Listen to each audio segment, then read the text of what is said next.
Welcome to our playoff edition of High School Huddle. I'm Lauren Walsh. Now it's win or go home, and every team is fighting for a coveted spot in the state semifinals.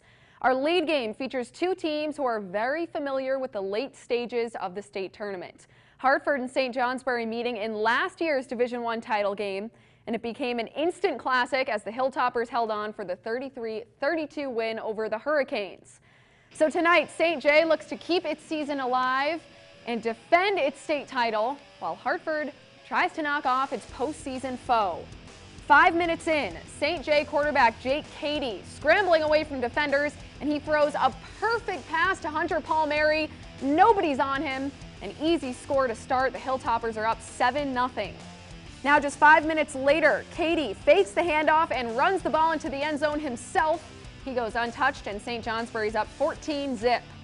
Now nearing halftime, more from the Hilltoppers. Cady and Palmieri at it again. 4th and goal. Cady throws a corner pass to Palmieri. The Hilltoppers lead 20-0 at half. Also, as of tonight, Jake Cady has thrown for more than 3,000 yards this season.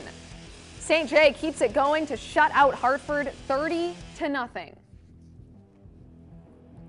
The other Division I game of the night is Seawolves-Rutland. It's a 2-seed versus 7-seed matchup.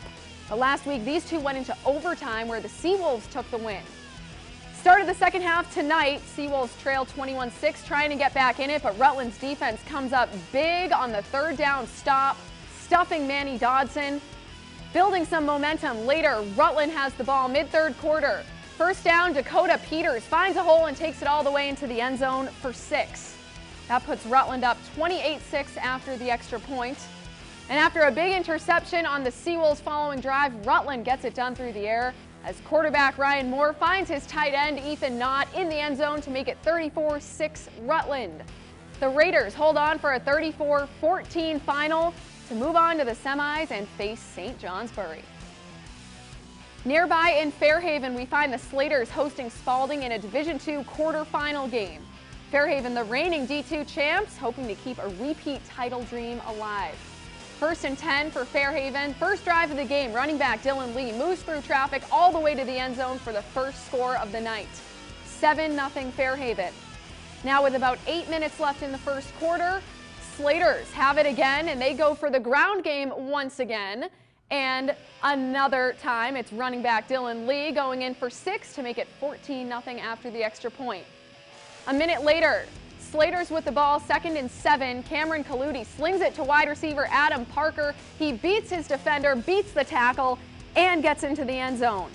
A lot more where that came from. Fairhaven takes a monstrous win, 77-0 over Spalding. Continuing with Division II, Milton and North Country facing off tonight. These two teams have the same record, and it showed.